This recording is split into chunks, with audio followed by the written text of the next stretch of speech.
Ini adalah kisah tentang penciptaan dunia menurut mitologi Mesir.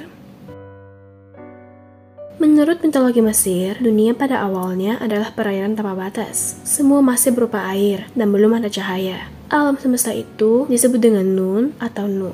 Lalu suatu ketika muncullah gundukan tanah menyerupai piramida dan di sampingnya terdapat bunga lotus. Saat bunga lotus tersebut mekar, muncullah Dewa Ra, the God of the Sun atau Dewa Matahari.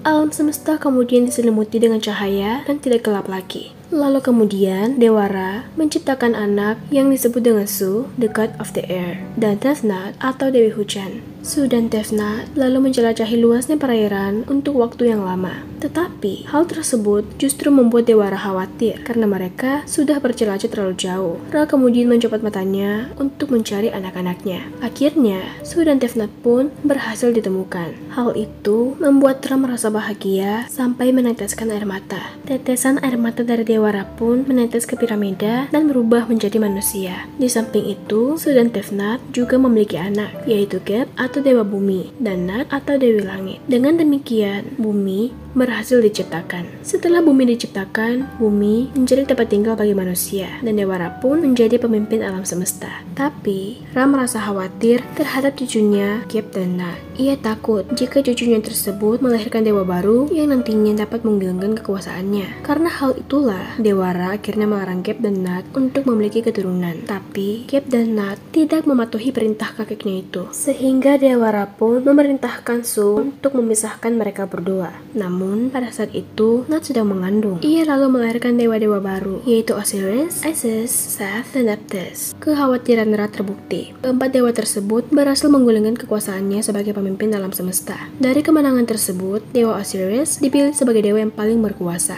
Ia lalu menjadikan saudaranya, Isis, sebagai istrinya. Dewa Osiris lalu menciptakan peradaban manusia yang damai dan subur. Di sisi lain, Seth merasa cemburu melihat peradaban yang diciptakan oleh Osiris. Kecemburuannya itu berubah menjadi rasa marah ketika ia mengetahui bahwa Osiris berselingkuh dengan Nephthys, istrinya. Dan dari perselingkuhan mereka tersebut, lahirlah dewa baru yang bernama Anubis. Seth pun lalu menyusun rencana untuk balas dendam pada Osiris. Ia mengundang Osiris untuk datang ke perjamuan di kerajaannya dengan alasan untuk menghormati Osiris. Di perjamuan tersebut, Seth lalu mengumumkan bahwa ia memiliki sebuah peti mati yang indah untuk diberikan secara gratis kepada para tamu undangan. Namun syaratnya, ukuran tubuh si penerima peti harus sesuai dengan ukuran petinya. Persyaratan itu dibuat untuk menjebak Osiris, karena peti mati yang dibuat memang ditujukan untuk Osiris. Merasa tertarik, Osiris lalu mencoba peti mati tersebut, dan seketika itu, Seth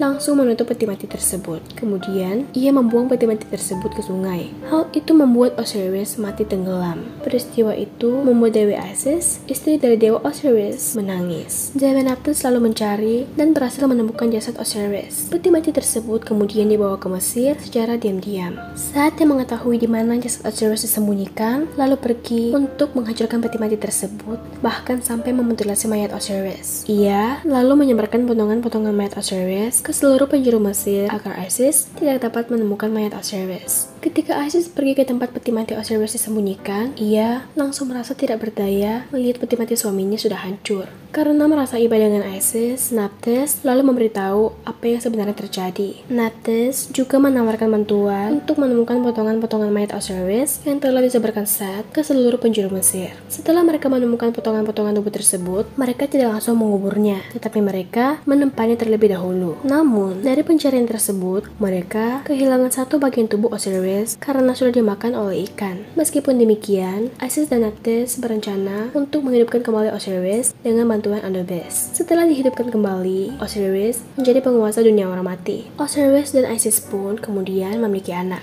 yaitu Dewa Horus. Melihat penderitaan ayahnya, Horus pun berjanji akan membalaskan dendam ayahnya. Perang antara Horus dan Seth pun berlangsung sekitar 80 tahun, dan perang tersebut dimenangkan oleh Horus. Horus kemudian menjadi penguasa menggantikan Seth. Sekian dulu cerita dari saya kali ini. Jangan lupa subscribe untuk cerita-cerita seru berikutnya. Terima kasih.